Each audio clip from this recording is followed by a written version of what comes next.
Non, c'est sûr qu'en ce moment, c'est pas facile.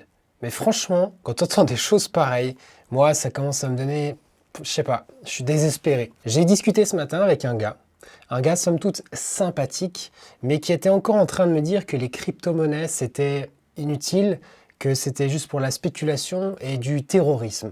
Donc je me suis posé la question en profondeur et je me suis dit, mais qu'est-ce qui lui manque à ce gars? Qu'est-ce qui lui manque? Si on regarde un petit peu les graphiques qu'on a à l'écran, tu vois le marché des cryptos, il est comment? Il est baissier ou il est haussier? Moi, je vois quoi? Je vois qu'il est haussier. Donc justement, je me dis, mais qu'est-ce qu'il attend? Qu'est-ce qu'il attend pour en acheter? Est-ce qu'il attend que le marché des crypto-monnaies soit le Bitcoin à 100 000 dollars? Et c'est le moment où nous, les premiers acheteurs, on sera en train de vendre. Les gens n'ont toujours pas compris comment est-ce que le système marche. Et ça, eh ben, c'est tant pis pour eux. Et tu vois, je le dis quand même avec un petit peu d'émotion et ça m'embête, ça me fait chier et c'est comme ça. Et du coup, je me dis, c'est pas grave. J'essaye de me poser, de me détendre et de continuer de vous proposer, à vous, à ceux qui veulent rester, à ceux qui veulent faire partie justement de ce marché-là, ceux qui veulent se donner les moyens, ceux qui veulent se donner la chance de continuer et d'essayer d'atteindre leurs objectifs. Parce que c'est possible, il y en a plein qui l'ont fait et ça peut que continuer. Il suffit juste de mettre un pied devant l'autre, de monter les marches les unes après les autres. Et on va y arriver. Moi, j'en suis sûr, on va y arriver. Bref, trêve de blabla, la vidéo du jour, la vidéo de la semaine du coup, je voudrais vous prendre un petit peu votre attention quelques secondes pour vous dire que là, on est quand même dans un moment qui est assez compliqué. La news des ETF, elle est toujours pas tombée au moment où je fais cette vidéo.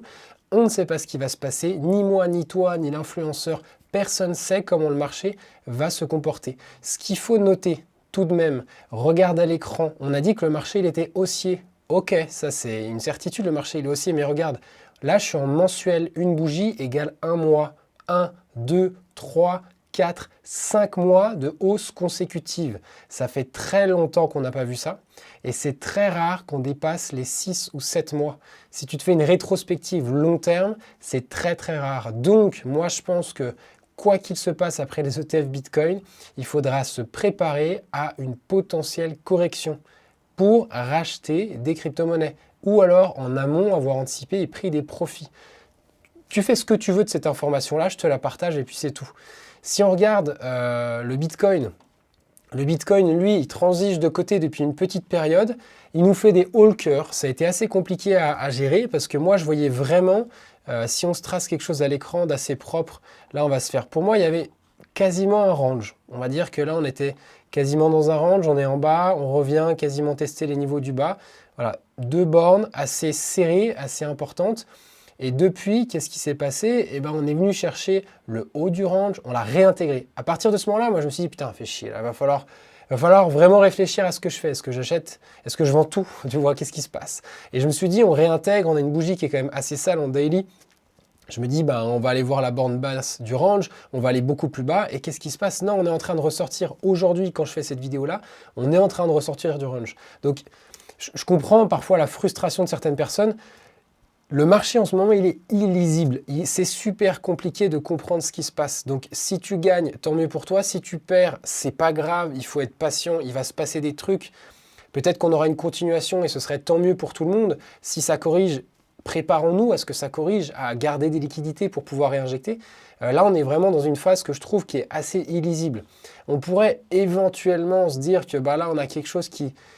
Voilà, on a l'impression que c'est légèrement haussier. Et de l'autre côté, qu'est-ce qu'on pourrait avoir? Eh ben, on pourrait avoir aussi quelque chose qui, voilà, qui a une tendance qui est légèrement haussière. Mais qu'est-ce que ça nous amène? Ça nous amène un biseau ascendant. Je ne sais pas si c'est un biseau ascendant. On ne le saura que quand on cassera la figure. Mais quand on voit ce style de figure, c'est toujours inquiétant. C'est toujours inquiétant. Tu sors d'un range par le haut, tu le réintègres. Déjà, c'était limite. Là, tant qu'on reste dans une volatilité qui se compresse légèrement haussière, on est dans un biseau ascendant. Et moi, je trouve ça quand même assez inquiétant. Je ne sais pas ce que tu en penses. Dis-moi dans les commentaires ce que tu en penses. On a au-dessus le RSI qui, justement, lui, il n'a pas vraiment tendance à vouloir remonter. Hein. On enchaîne toujours plus de divergence. Aujourd'hui, si on clôture plus haut que la bougie précédente, on va avoir de nouveau une divergence. Et ça, j'aimerais bien être ce soir pour voir un petit peu ce qui va se passer. Bref.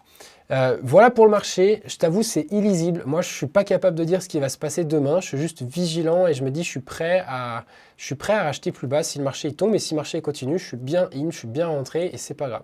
Si on s'attarde un petit peu sur le portfolio million, qu'est-ce qui s'est passé du coup lors des précédentes semaines? On a eu quelques variations. Je rappelle, portfolio million, ça a commencé le 11 décembre. Aujourd'hui, on est le 8 janvier. Je suis quasiment au niveau flat, hein. J'étais rentré avec 10 000 $, une partie qui était restée en USDT, on va faire le point là-dessus assez en détail.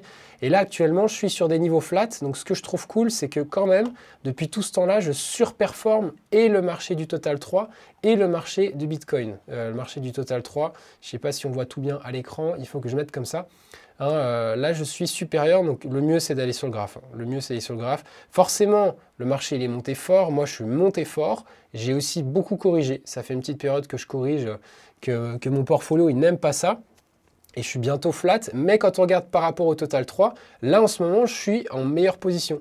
J'ai été meilleur depuis le début et jusqu'à il y a 2 semaines. Pendant une semaine, j'étais plus bas que le Total 3 et pour l'instant, je surperforme toujours Bitcoin. Là, actuellement, je surperforme toujours les deux. Donc l'idée, c'est de rester justement, de voir cette ligne noire toujours au-dessus de la bleue et de la jaune et ça voudrait dire que je suis plutôt un bon investisseur.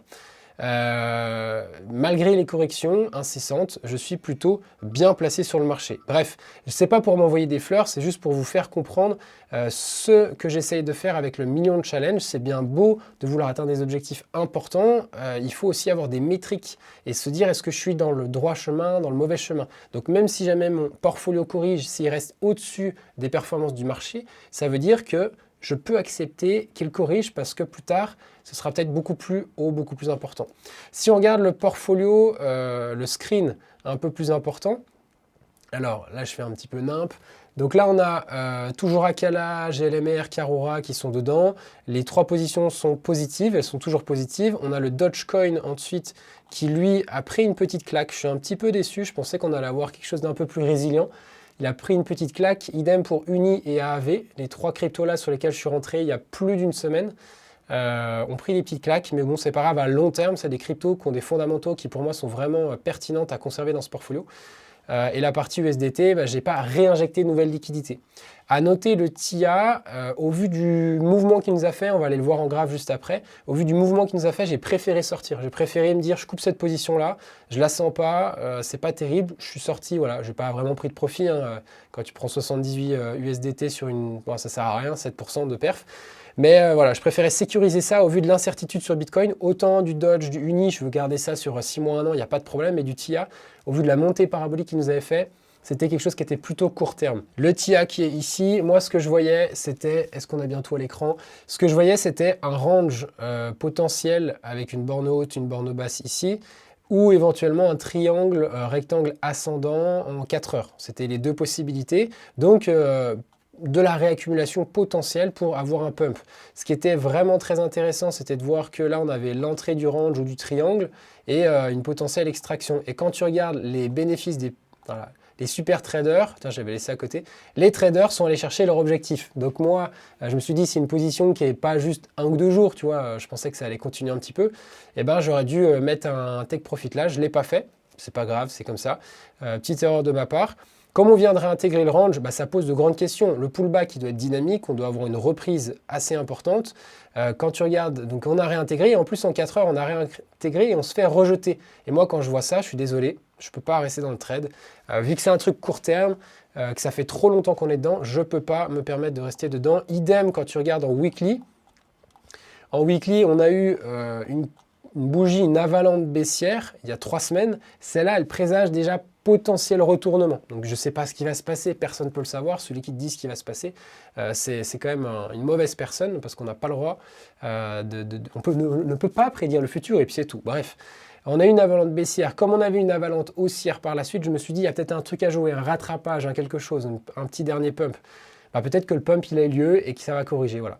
Quoi qu'il se passe sur le TIA, bon, j'ai pris 7%. Il vaut mieux prendre 7% que 0. Et puis si ça continue de monter, tant pis pour moi. J'ai beaucoup d'autres cryptos en portfolio que je conserve et qui me permettront d'avoir toujours des performances.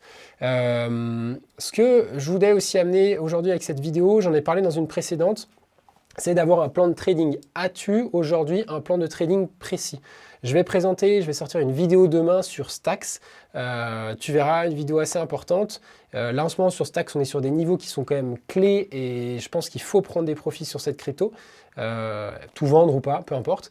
Je propose du coup aujourd'hui sur Stacks une entrée, admettons, moi je suis rentré sur la crypto à 55 centimes. Ça c'est une position qui est fictive, que tu mettes toi 100 $, 1000, 10 000, peu importe, c'est pas ce que j'ai fait moi, mais peu importe. Moi j'ai pris un petit TP de 10% à 1,52. J'ai pris un TP de 20%, alors pas 2,00, là je devais être à 1,95. Mais grosso merdo, c'était pour donner un exemple que sur Stacks, aujourd'hui, je suis sorti, j'ai récupéré ma mise de départ. Donc, quoi qu'il se passe dans la suite du bull run, si Stacks nous fait un x100, je serai toujours gagnant parce qu'il me reste des USDT dedans. Et si jamais il fait un moins 70, j'ai récupéré ma mise de départ et je ne suis pas dégoûté. C'est quelque chose que je conseille à tout un chacun de faire, d'essayer de récupérer rapidement sa mise de départ, peu importe le pourcentage de hausse de la crypto. Et pour justement se fixer quand est-ce que je vais récupérer des profits, je vous propose ce tableau de trading. Dans la description, tu trouveras un lien si tu veux télécharger mon portfolio crypto, savoir quelle crypto j'ai en portefeuille, non pas le portfolio Milio, mais toutes mes cryptos, parce que les 10 000 $, c'est une petite partie de mon portfolio, plus cet outil de trading que tu peux aller justement télécharger, et puis après, à toi de mettre la crypto que tu veux, de mettre le prix auquel tu l'as acheté, la position que tu as, tu mets ton portfolio global, comme ça va te mettre un pourcentage de ton portfolio pour connaître justement tes objectifs. Ce qu'on peut voir là sur la droite ici, tu peux aller voir, si jamais vraiment tu vendais au top du tableau, tu as fait 8 x 8 sur ton capital. Bref, il y a plein de possibilités. Si tu veux que je fasse une vidéo plus complète pour expliquer comment il fonctionne, je le ferai à l'occasion. Sur ce, je te laisse et je te souhaite une bonne fin de journée. À bientôt. Ciao!